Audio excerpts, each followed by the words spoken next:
8h33 sur RMC et BFM TV. Bonjour Manuel Bompard. Bonjour. Vous êtes coordinateur de l'équipe opérationnelle de la France Insoumise. Si je comprends bien dans votre jargon, ça veut dire que vous dirigez la France Insoumise. Et vous êtes député des Bouches-du-Rhône, journée de mobilisation et de blocage. Jusqu'à quel point on va le voir ensemble, justement sur ces idées de blocage, sur le mot même de blocage et qui pour bloquer. Je voudrais qu'on commence par une illustration. Ça vient d'un de vos propres députés, le député Louis Boyard, qui a lancé un challenge. Le challenge du blocage des lycées, écoutez. Bon, le 7 mars, on fait quoi? Non, ça c'est pas le sujet. Le 7 mars, toute la France sera bloquée contre la réforme des retraites. Et parce que cette réforme nous concerne nous aussi les jeunes, on s'attend à ce que tous les lycées et toutes les universités soient bloqués contre la réforme des retraites. C'est pourquoi on lance le hashtag Blocus Challenge. Postez vos plus belles photos de blocus de lycée et d'université. Parmi ces photos, on en tirera une au sort et l'équipe de bloqueurs sera invitée à visiter l'Assemblée nationale avec nous. Donc on se retrouve le mardi 7 mars pour mettre le pays à l'arrêt et participer au Blocus Challenge. On se retrouve mardi pour faire reculer Macron. Ça marche, ça ? Ça a marché, la preuve, vous m'interrogez sur le sujet, on en a parlé hier toute la journée. Je pense que la volonté de Louis Boyard, c'était d'appeler la jeunesse à se mobiliser aujourd'hui, et je crois que ça a fonctionné, je crois que ça a réussi. Pour l'instant, au moment où on se parle, il y a très peu de lycées qui semblent commencer à bloquer. C'est l'heure, hein, là, honnêtement, si ça bloque, c'est maintenant. Et... Non, mais il y a des universités qui rentrent dans le mouvement, il y a des lycées qui vont rentrer dans le mouvement, et puis, bien évidemment, la jeunesse est une partie de la mobilisation du jour. Donc oui, l'objectif, c'est que l'ensemble des secteurs se mobilisent, parce qu'il y a une opposition très forte à cette réforme des retraites. Vous n'appelez pas à manifester aujourd'hui, vous appelez à bloquer. On sent vraiment que c'est aussi là-dessus que vous êtes passé. Et d'ailleurs, je voudrais quand même m'arrêter un instant quand même sur les propos de Louis Boyard. Aux yeux de la présidente de la région Île-de-France, Valérie Pécresse, c'est carrément illégal. Elle porte plainte contre lui.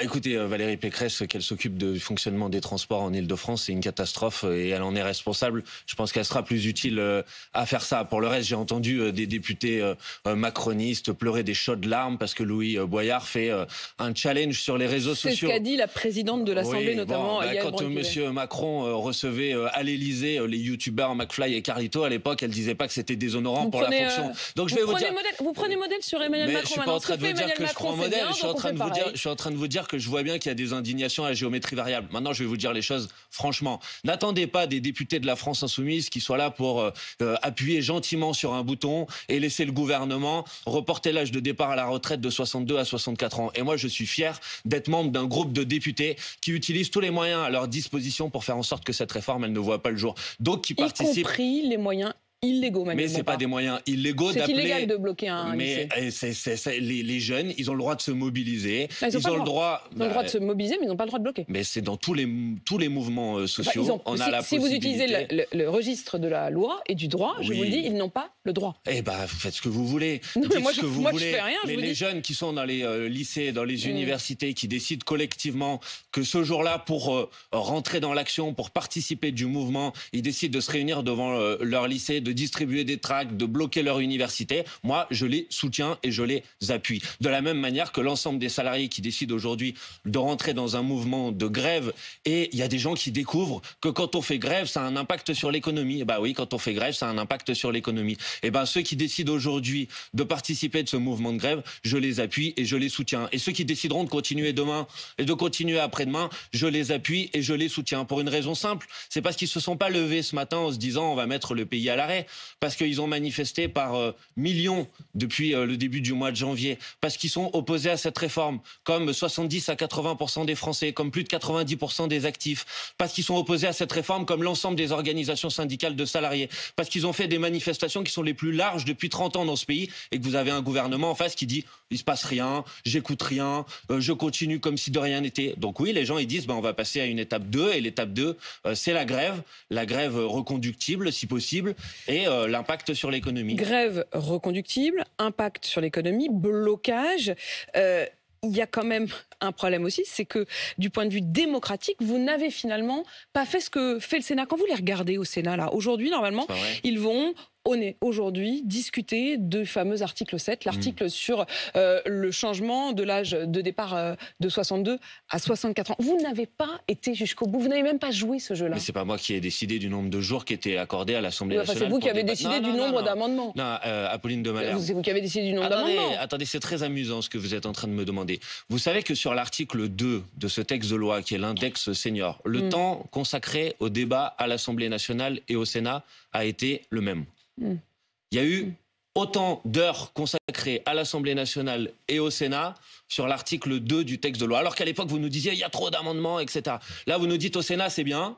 Mais à l'Assemblée nationale, c'était inacceptable. Là, vous relisez l'histoire. Vous relisez l'histoire, Emmanuel Bompard, vous le savez très bien. Non, je ne relis pas l'histoire. Il y a eu 36 heures de débat à l'Assemblée nationale. Il y en a eu 34 heures au Sénat. Alors, on va repréciser les choses pour que tout le monde comprenne bien. La décision du cadre législatif dans lequel ce texte s'inscrit, ça relève du gouvernement, qui en effet a décidé d'une procédure express qui fait que le nombre de jours consacrés au débat était restreint. Mais ensuite, il y a une chose sur laquelle vous aviez la maîtrise, c'est le nombre d'amendements déposés. Et donc, sachant le temps qui vous était imparti, décidant de mettre autant d'amendements, vous saviez pertinemment qu'il n'y aurait pas de discussion. Non mais d'accord, mais donc si je suis votre logique, parce que le gouvernement a décidé qu'on pouvait... Non mais vous pouvez pas toujours dire que c'est pas de votre faute. Mais je veux pas dire que c'est pas de ma faute, je vais même vous dire, le texte de loi n'a pas été voté à l'Assemblée nationale, je le revendique, j'en suis fier et je considère que c'est une victoire des députés de la France Insoumise. En fait, vous revendiquez de ne pas avoir eu à vous faire battre. Je voudrais que vous revienne... attendez, laissez-moi terminer, parce que vous m'avez posé une question, vous m'avez dit vous assumez pas, je vous réponds franchement, j'assume totalement. Je suis content, je suis fier du travail qu'ont fait les députés de la France Insoumise à l'Assemblée nationale et je considère que grâce à leur action, le texte aujourd'hui n'a pas de légitimité parlementaire.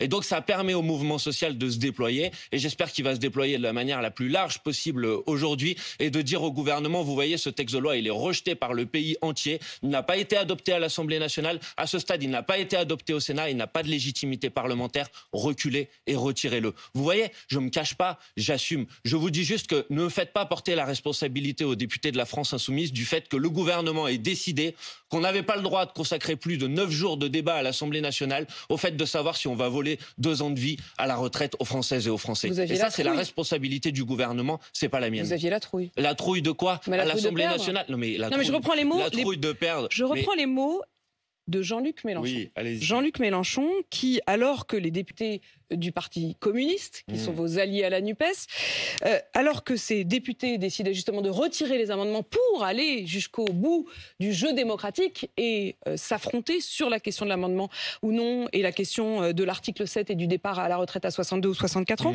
Voilà les propos de Jean-Luc Mélenchon. Incompréhensible, dit-il aux députés du Parti communiste, incompréhensible retrait des amendements du PCF. Pourquoi se précipiter à l'article 7? Le reste de la loi ne compte donc pas. Hâte de se faire battre. En fait, vous aviez la trouille de vous faire battre. Mais la trouille de quoi, madame? C'est pas moi qui le dis. Hâte de se faire battre. Ça veut dire que si vous aviez retiré les amendements, permettez juste que je réponde à votre question, parce que sinon, ça vous découvrez aujourd'hui que les députés macronistes plus les députés des Républicains à l'Assemblée nationale, ça constitue une majorité de députés. C'est un scoop là, mais je ne le redoutais pas. Mais ce n'est pas la réalité démocratique. Non, ce n'est pas la réalité démocratique. Mais la réalité démocratique aujourd'hui, c'est que vous avez 70 à 80% des Français qui sont opposés à cette réforme. Vous en êtes d'accord? Ça fait depuis 3 mois que c'est comme ça. Donc si vous voulez savoir quelle est la réalité démocratique... Pourquoi vous êtes député si vous ne voulez pas jouer le jeu? Mais la démocratie sociale, ça existe, madame. C'est pas parce qu'il y a eu une élection il y a 1 an sur un sujet qui n'a pas été au cœur de la campagne électorale, contrairement d'ailleurs à ce que nous avons souhaité à plusieurs reprises, que le gouvernement a aujourd'hui... C'était un des seuls éléments du programme d'Emmanuel Macron pour le 2e quinquennat. Mais au 2e tour de l'élection présidentielle... Il a dit quand même qu'il y aurait la retraite à 65 ans. Même mais il a dit dans son programme qu'il allait reporter l'âge de départ à la retraite, mais vous êtes d'accord qu'au 2e tour de l'élection présidentielle, un certain nombre de gens ont voté pour lui, alors qu'ils n'étaient pas d'accord avec son programme. Donc maintenant, si vous voulez me parler de démocratie... Ceux qui ont voté pour Marine Le Pen étaient plutôt d'accord avec votre programme sur les retraites, puisqu'elle était pour un retour à la retraite à 62 ans, voire même à 60 ans. Oui, enfin nous ne sommes pas d'accord avec elle, nous sommes pour l'âge de départ à la retraite à 60 ans. Mais en tout cas, ils n'étaient pas pour le report de 64 à 65. Donc vous venez bien de valider le fait que, effectivement, d'un point de vue démocratique, le gouvernement n'a pas de légitimité aujourd'hui pour mettre en place cette réforme. Mais attendez, vous m'avez posé une question parce que si vous m'interrompez à chaque fois, franchement, les gens qui nous écoutent, ils vont pas comprendre. Quand vous n'allez pas au vote. Mais je veux bien aller au vote, faites un référendum. Vous dites que si vous alliez au vote, vous seriez fait battre. C'est quand même mettre un peu un paravent sur la réalité démocratique. Mais puisque pas du tout. Jean-Luc Mélenchon lui-même le dit, on se serait fait battre. Mais madame, encore une fois, il n'y a aucune nouveauté, aucun scoop à dire que les députés macronistes plus les députés des Républicains constituent une majorité de députés à l'Assemblée nationale. C'est pas le sujet en fait. Le sujet, c'est de savoir s'il y a une majorité des Français qui sont d'accord avec cette réforme. Et il n'y a pas de majorité des Français qui sont d'accord avec cette réforme. L'exigence aujourd'hui de plus de 2 tiers des Français, vous l'avez publié dans un sondage qui a été paru hier soir, c'est demander le retrait de cette réforme. Alors, moi, si vous voulez le prendre par l'angle démocratique, j'ai pas de problème. Prenons-le par l'angle démocratique. C'est la démocratie quand ça vous arrange. Mais non, pas du tout.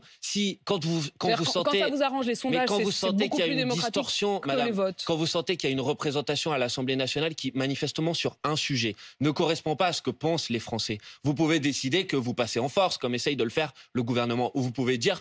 Gouverner, c'est un art, c'est une pratique.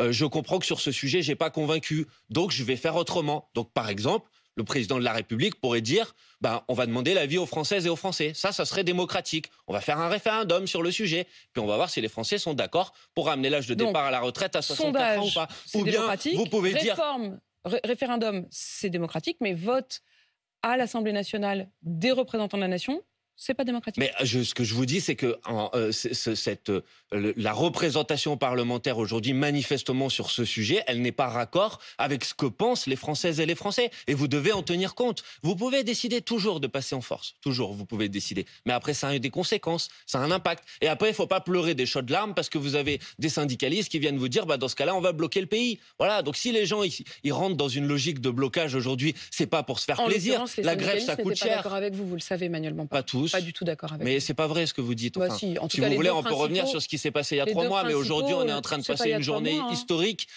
qui est une journée historique de mobilisation, qui va être aujourd'hui les plus grandes manifestations qui ont jamais été organisées dans ce pays. C'est à l'appel de l'intersyndicale et je les soutiens totalement. Donc vous pouvez essayer, si vous voulez, de chercher à mettre des coins entre les uns et les autres, mais vous n'y arriverez pas, je vous le dis franchement, parce que nous sommes tous d'accord sur un sujet. Nous sommes tous d'accord sur un sujet. Nous demandons le retrait de cette réforme. Et ça, c'est la revendication des organisations syndicales, c'est la revendication des organisations politiques et c'est ce que nous pensons aussi à la France Insoumise. Parlons donc de ces blocages et de ces manifestations. Les manifestations, d'après les renseignements généraux, devraient être les plus massives depuis le début de la mobilisation. Du côté des blocages, est-ce que vous estimez que tout doit être bloqué? Est-ce qu'il y a des limites? Lesquelles? Ça, c'est les salariés qui doivent le décider. Mais à partir du moment où ils décident de faire la grève, forcément, ça a un impact sur l'économie. Si les chauffeurs de bus décident de faire la grève... Ça a un impact sur l'économie. Vous reprendriez cette formule de la CGT, mettre la France à genoux? Mais c'est la volonté de personne de mettre la France à genoux, mais les gens, ils vous disent, on a manifesté depuis des semaines et des semaines, on est très nombreux, il y a une opposition qui est massive dans le pays, et le gouvernement n'écoute pas, fait comme si ça n'existait pas. Donc les gens, ils se disent, dans ce cas-là, on va passer à une nouvelle étape du bras de fer, et cette nouvelle étape du bras de fer, c'est la grève. Et oui, la grève, ça a un impact sur l'économie, parce qu'il y a un rapport de force qui doit s'installer, parce qu'il y a des secteurs économiques, des grandes entreprises, des grandes industries qui doivent être impactés, puisque comme le gouvernement n'écoute pas quand c'est les Françaises et les Français qui parlent, on se dit peut-être qu'il va écouter quand c'est les grands patrons des grandes entreprises qui vont lui parler. Généralement, il a l'habitude de les écouter davantage que les Français. Donc on va voir si ça va être le cas. Le gouvernement dit que ça va impacter les plus modestes. Non, ce qui va impacter les plus modestes, c'est sa réforme. Non, mais le blocage, est-ce que ça va impacter les plus modestes? Non, ce qui va impacter les plus modestes, c'est sa réforme. Est-ce que le blocage va impacter les plus modestes? Mais le blocage, il va forcément impacter tout le monde. Quand vous voulez prendre le bus, s'il n'y a pas de bus, il n'y a pas de bus. Bon, mais pour avoir regardé un petit peu, par exemple, votre antenne hier, j'ai vu que vous avez passé un certain nombre de reportages où les gens ils disent, oui, c'est vrai, ça va m'impacter, mais je suis solidaire du mouvement, je suis solidaire des grévistes. Vous avez parfaitement raison, Manuel Bompard. C'est intéressant de voir qu'il y a ceux qui sont solidaires avec le mouvement, mais qui souffrent quand même des blocages. Ce matin, sur RMC, j'entendais Marie qui nous appelait. Elle avait été bloquée au retour chez elle dans la région de Lille. Elle a travaillé de nuit, elle travaille de nuit. Elle rentrait chez elle, elle était au bord des larmes dans sa voiture en disant, moi, je suis tout à fait solidaire des grévistes, de la manifestation. Moi-même, je suis inquiète pour ma retraite puisque je travaille de nuit et je me demande combien de temps je vais pouvoir travailler de nuit. Mais elle refusait le blocage. Elle disait, ça, c'est dégueulasse. Non, je pense que ce qu'elle disait, c'est qu'elle n'a peut-être pas, la possibilité de participer du mouvement de grève. Elle disait, non seulement je ne peux pas me permettre de faire grève, ça c'est vrai, mais elle disait aussi qu'elle avait trouvé douloureux de se retrouver dans les blocages. Elle disait, mais bien évidemment que c'est douloureux. Bien sûr que c'est douloureux, ça fait plaisir à personne. Les grévistes eux-mêmes, vous croyez que ça leur fait plaisir? Ils perdent des journées de salaire. Donc la question qui nous est posée et qui devrait être posée au président de la République si à un moment il veut bien descendre de son nuage, parce que pour l'instant on ne sait pas où il est. Bon, s'il veut bien prendre enfin la parole sur ce sujet, il devrait se poser la question de est-ce que je continue comme ça et je laisse le pays aller dans une situation de blocage généralisé, ou est-ce que j'essaye de proposer une sortie, de trouver une issue politique à cette situation? Possible. Voter. faites un référendum. Ou si vous considérez que, puisqu'on voit bien que l'Assemblée nationale ne pense pas la même chose que le pays, faites une dissolution de l'Assemblée nationale. Revenez aux urnes. Trouvez une issue qui soit une issue démocratique. Faites pas comme si rien ne se passait. Et puis après, la situation, elle va être de plus en plus difficile pour tout le monde. Donc sa responsabilité, c'est d'éviter le blocage. C'est pas les gens qui sont en grève aujourd'hui qui vont être responsables de cette situation. Ils se sont pas levés ce matin en se disant on a envie de bloquer. Ils le font parce que le gouvernement veut passer en force une réforme. Pour vous, donc la il faut seule retirer. issue possible, c'est soit de retirer, soit de soumettre à nouveau au vote des Français. Vous n'entendez pas ce que vous dit Emmanuel Macron quand lui il dit moi j'ai l'impression que en gros ma réélection c'était pour ou contre cette réforme. Mais c'est pas le problème, c'est pas juste est-ce que moi je l'entends ou pas, c'est que manifestement les Français ils sont pas d'accord avec lui. Donc moi la revendication qui est celle des salariés qui sont dans la grève aujourd'hui, la revendication que je porte c'est le retrait du texte de loi. Mais je dis au président de la République, si vous voulez trouver une issue, une sortie démocratique et que vous voulez pas retirer, à minima au moins faites voter les gens. Vous dites on l'entend pas. C'est vrai qu'Emmanuel Macron ces derniers temps ne s'est pas exprimé directement là-dessus. Pour vous, il se planque? Bien sûr, il se planque, il se cache. Par ailleurs, il va en déplacement international en Afrique, il nous fait honte, franchement. C'est aussi son job quand même d'aller en déplacement international. Oui, mais son job, là, il y a un petit paradoxe. Soit il a été élu sur son programme, c'est ce que vous disiez tout à l'heure, sur ce sujet, donc ce sujet l'intéresse et le concerne. Dans ce cas-là, il doit parler.